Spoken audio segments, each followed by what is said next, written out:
देश न्यूज में आपका स्वागत है। मैं हूं आपके साथ धर्मिष्ठा और आप देख रहे हैं हमारा खास कार्यक्रम शिक्षा का माफिया तंत्र। दिल्ली का मुखर्जी नगर हो या फिर राजस्थान का कोटा शहर, कोचिंग सेंटर्स की भरमार वाले इन शहरों में देश भर से स्टूडेंट्स पढ़ाई करने के लिए पहुंचते हैं। ऐसे में कोचिंग सेंटर बच्चों की उम्र की परवाह किए बिना ही उन्हें अपने संस्थान में प्रवेश दे देते हैं।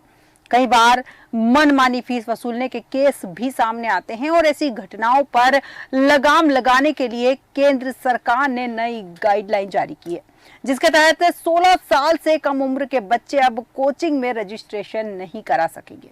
अब कोचिंग संस्थान किसी छात्र से मनमानी फीस भी नहीं वसूल पाएंगे और यही सारी गाइडलाइन केंद्र सरकार ने जारी की है। लेकिन बड़ा सवाल यहाँ ये निकल के आता है कि केंद्र सरकार की गाइडलाइन को राज्य सरकार कब फॉलो करना शुरू करेगी। और इसी विषय पर विस्तृत चर्चा के लिए हमारे साथ मेहमान जुड़ चुके हैं।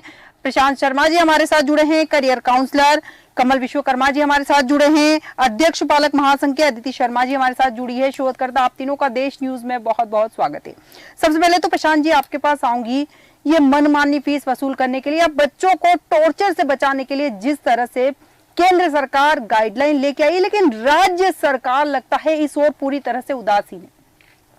नमस्कार जी, आपने ये मुद्दा सही उठाया है और इस आदेश को हुए करीब मानिए तो 1 महीना पूरा हो चुका है। पिछले 18 जनवरी को ये मुद्दा सामने आया था और इसमें बताया गया था कि 16 साल के बच्चों को कोचिंग में एडमिशन नहीं मिलेगा और ये उनके हित में बात थी। परंतु मुझे लगता है कि शासन की ऐसी मंशा थी कि केवल एक खाना पूर्ति कर देना चाहिए और इसके लिए उन्होंने ये आदेश निकाला है, क्योंकि राज्य सरकारें इस पे किसी भी प्रकार का काम नहीं कर रही हैं। अभी भी कोचिंग संस्थाओं में प्रवेश बादस्तूर चालू है और नए सेशन के लिए फीस वसूली और एडवर्टाइजमेंट्स होना स्टार्ट हो गए हैं।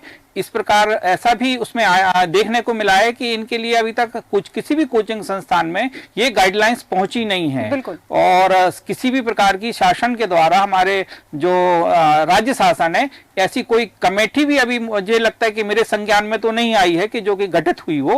और अगर गठित हुई भी होगी तो उसका ग्राउंड पर काम दिख नहीं रहा है कि जो कि केंद्र शासन के जो नियम है उसको पालन किया जा सके उस चीज में।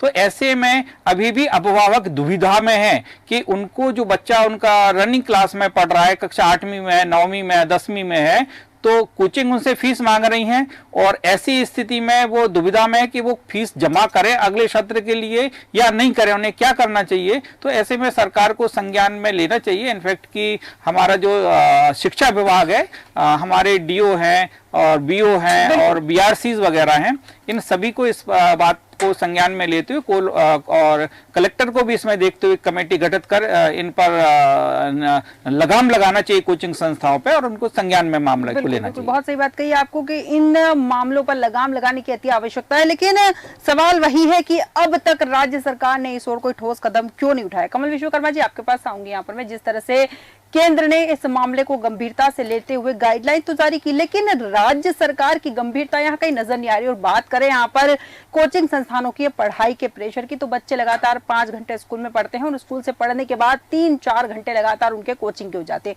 और इसी टाइम से बचाने के लिए या फिर इसी प्रेशर से बचाने के लिए गाइडलाइन जारी की, लेकिन उसके बावजूद इस पर कोई कार्रवाई नहीं हो रही है।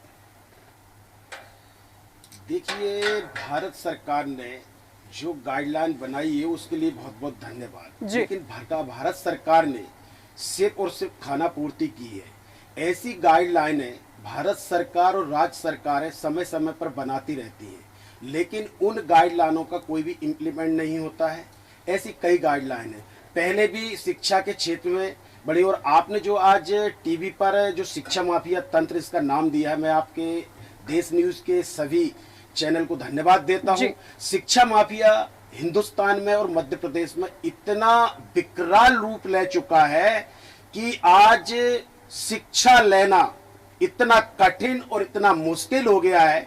शिक्षा का टोटल व्यवसायीकरण कर दिया है। राज्य सरकारें और केंद्र सरकारें खाना पूर्ति के लिए कुंभकर्ण की नींद में, गहरी नींद में भारत सरकार और राज्य सरकार सो रही है। उन्हें शिक्षा से कोई लेना देना नहीं है। मध्य प्रदेश सरकार चाहती है, केंद्र सरकार चाहती है कि देश में शिक्षा का बढ़ावा ना हो, देश अनपढ़ रहे, ताकि शिक्षा पढ़ने वाले प्रश्न उठाती है ताकि देश का बच्चा प्रश्न ना उठाए और हमारा राजनीति चलती रहे। जबकि इस देश में शिक्षा के प्रति सरकारों को राजनीति नहीं लेके आना चाहिए।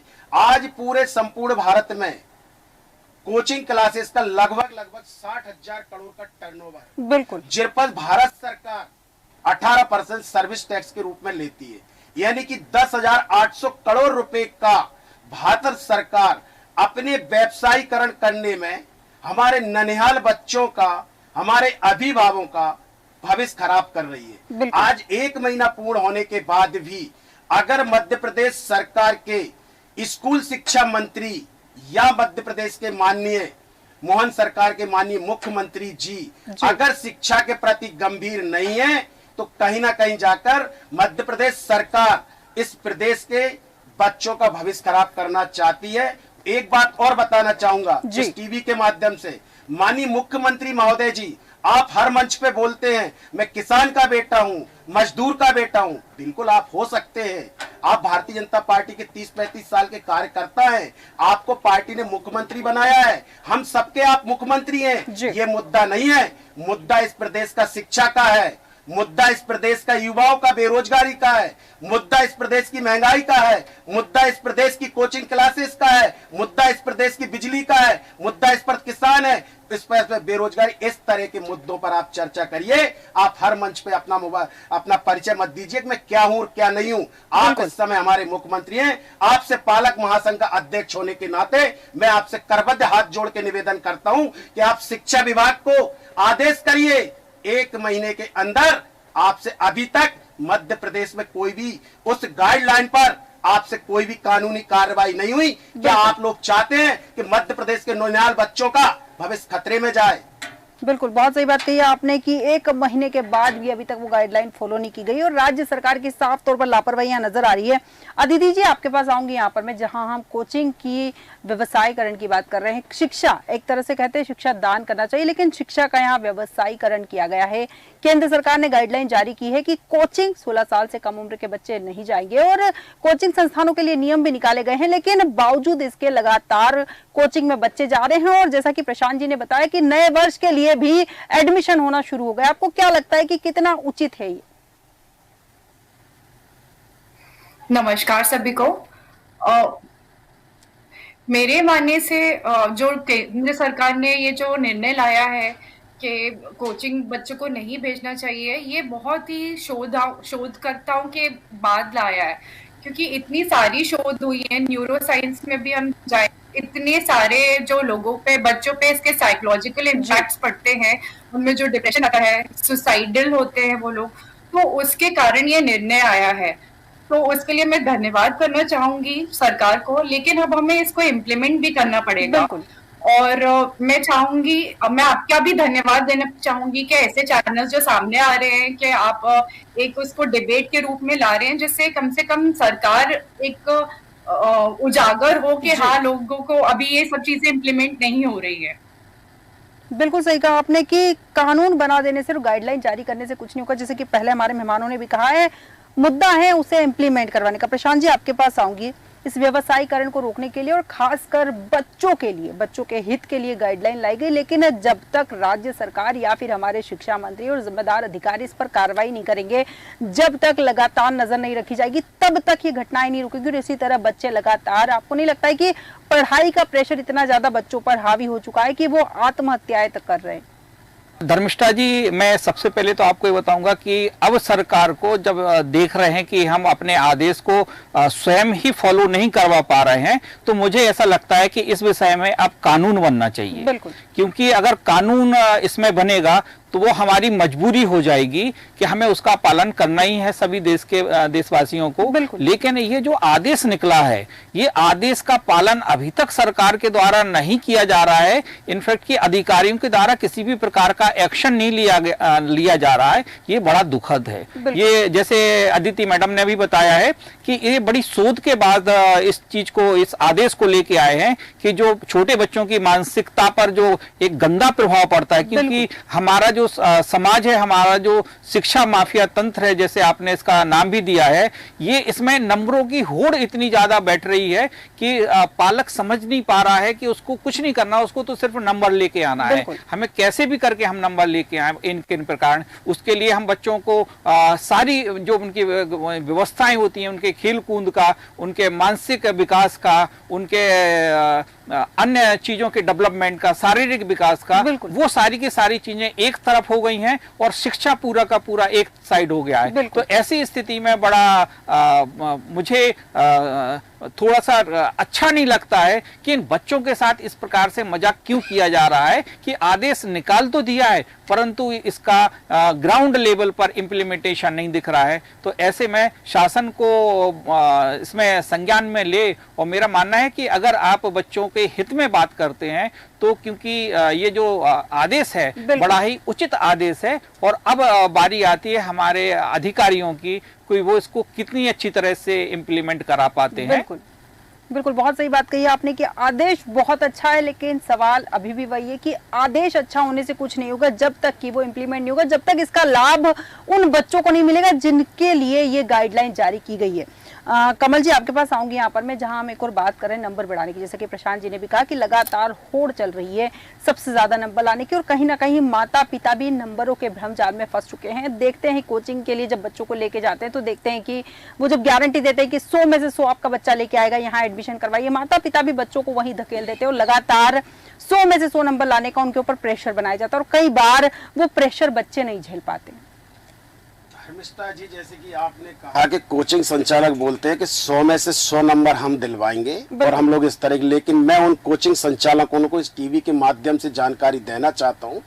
पिछले 1 वर्ष में पूरे हिंदुस्तान के अंदर लगभग 12,000 ट्यूशन के कारण, कोचिंग के कारण, अन्य पढ़ाई के तनाव के कारण बच्चों ने आत्महत्याएं की हैं। प्रतिदिन का जो एक रेशियो आता है, प्रतिदिन 4 लोग हमारे बच्चे, हमारे देश का भविष्य आत्महत्या करते हैं। इसलिए केंद्र सरकार को और राज्य सरकार को अपनी जिम्मेदारी उठाना चाहिए कि इनके भविष्य, आज अगर प्रतिदिन हमारे 4 होने वाले भविष्य खत्म हो रहा है तो कहीं ना कहीं जैसे सरकार की जो नीतियां हैं उन नीतियों को इम्प्लीमेंट ना होने के कारण आज हमारे अभिभावक और हमारे नौनिहाल बच्चे जो 16 साल से छोटे हैं वो बच्चे इसका वो भोग रहे हैं। 1 महीने के अंदर, फिर मैं पुनः दोहराना चाहूंगा ये बात, ये हमारा मध्य प्रदेश का दुर्भाग्य है। पिछले 10 वर्षों से शिक्षा विभाग को टोटल बंद कर देना चाहिए मध्य प्रदेश सरकार को, इतना खर्च करते हैं उस पर, लेकिन कोई भी गाइडलाइन या कोई भी किसी भी तरह से इंप्लीमेंट नहीं होता है। मैं फिर निवेदन करना चाहूंगा मध्य प्रदेश सरकार से, माननीय मुख्यमंत्री महोदय जी से, कि कम से कम आप हवाई जहाज में घूमते रहें, फीता काटते रहें, लेकिन मैं फिर हाथ जोड़ कर निवेदन करना चाहता हूं कि शिक्षा विभाग की एक समीक्षा करिए।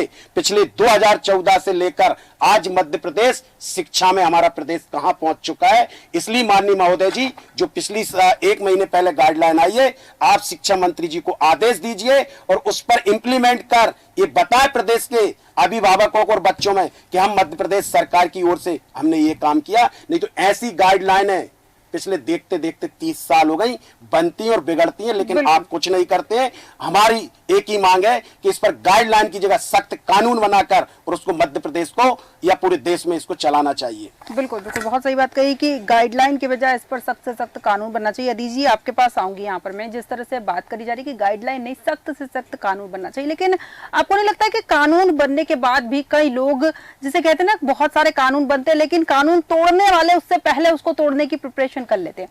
क्या लगता है कोचिंग संस्थान भी ऐसा कुछ कर सकते हैं? क्योंकि लगातार ऐसा है नहीं कि गाइडलाइन जारी हुई, अगर केंद्र ने, आऊंगी कमल जी आपके पास भी, गाइडलाइन जारी हुई है, केंद्र सरकार ने गाइडलाइन जारी की, कोचिंग संस्थानों तक ये गाइडलाइन नहीं पहुंची हो, ऐसा हो नहीं सकता? कहा, जो चोरी करने वाले होते हैं वो रास्ता ढूंढ ही लेते हैं अपना। बिल्कुल, जैसे कि अगर हम कोचिंग सेंटर्स बंद भी करवा दें तो लोग कहीं ना कहीं से ऑनलाइन सेंटर्स के थ्रू भी आ सकते हैं। तो मेरा मानना ये है कि अभी सारे पेरेंट्स को भी उजागर होना चाहिए कि आप अपने बच्चों के साथ क्या कर रहे हैं। ये सिर्फ जिम्मेदारी केंद्र ने जो एक आदेश जारी किया है उसका पालन करना एक पेरेंट्स की भी जिम्मेदारी है कि वो अपने बच्चों के भविष्य को कहाँ ले जाना चाहते हैं।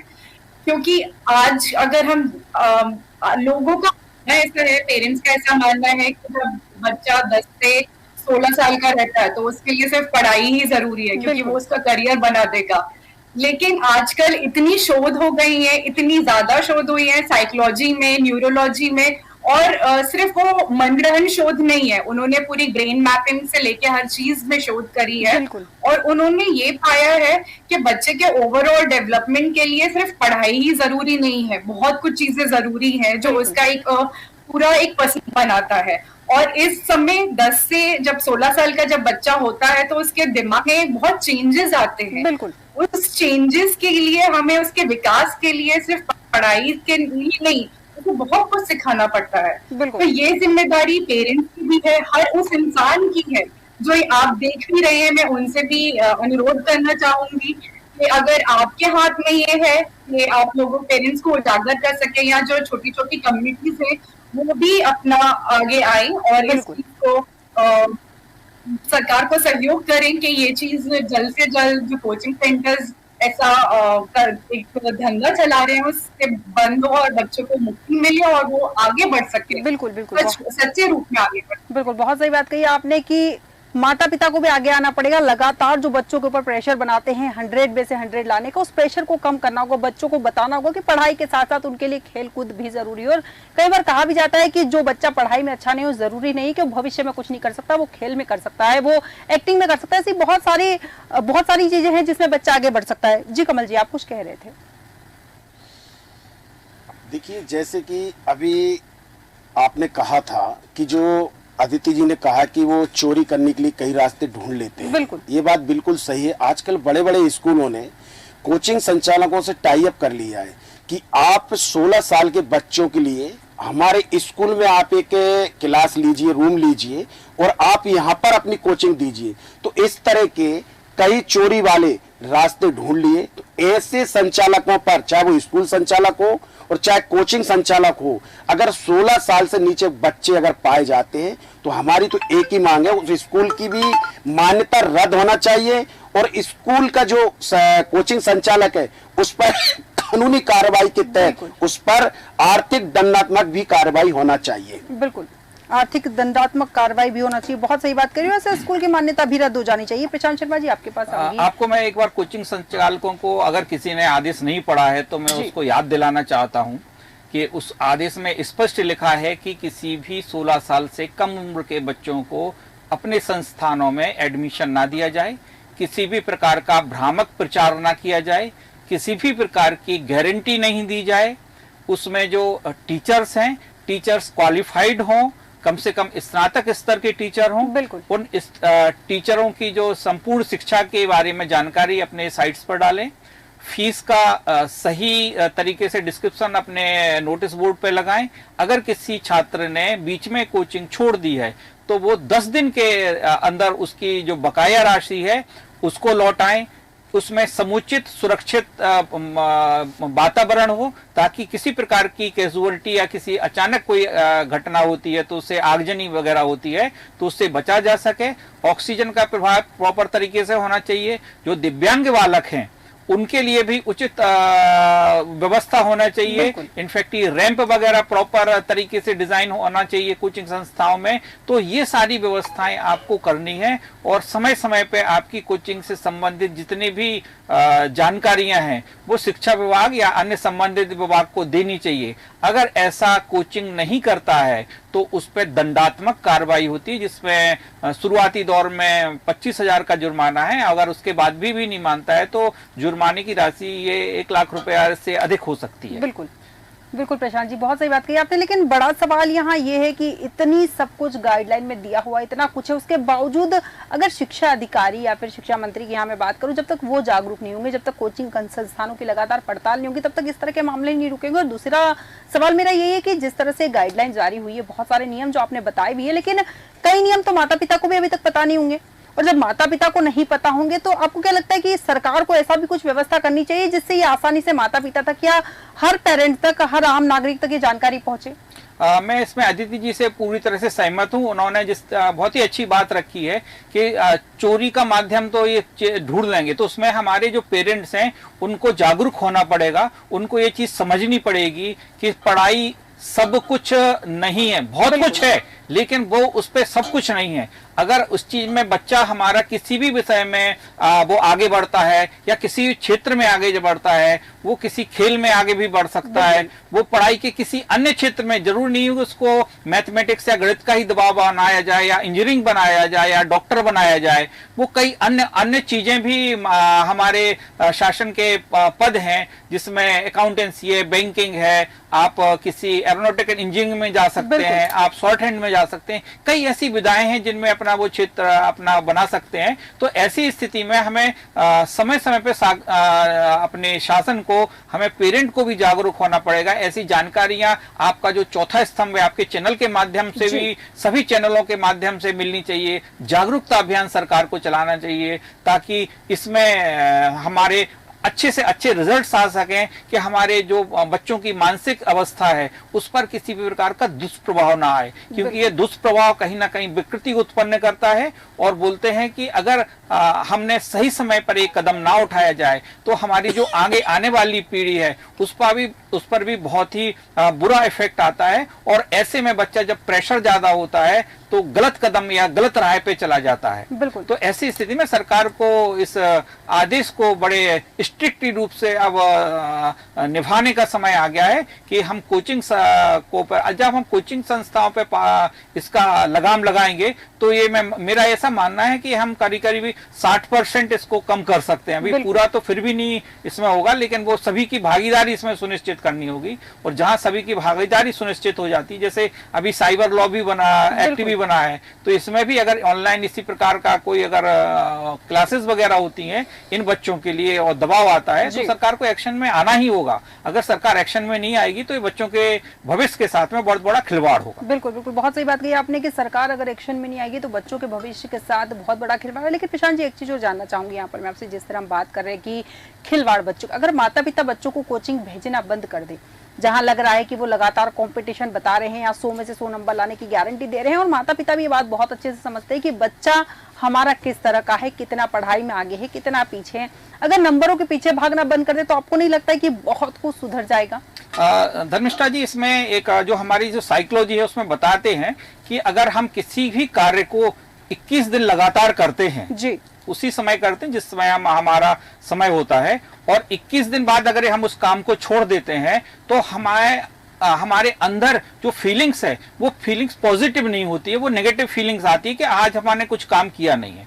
तो ऐसे ही माता पिताओं को कोचिंग के बारे में मजबूर कर दिया गया है। उनके पास एक साइकोलॉजिकल उन पर एक गेम इंप्लीमेंट किया गया है, क्योंकि जहां पे जो पेरेंट्स को लगता है कि अगर हमने इसको कोचिंग में नहीं डाला तो फिर वो बच्चा हमारा परफॉर्म नहीं कर पाएगा। और इस चीज का फायदा भी आपने देखा होगा कि पहले स्कूलों में जो हमारे शासकीय स्कूल थे सभी लोग उसी में पढ़ा करते थे, प्राइवेट स्कूल उतने नहीं थे।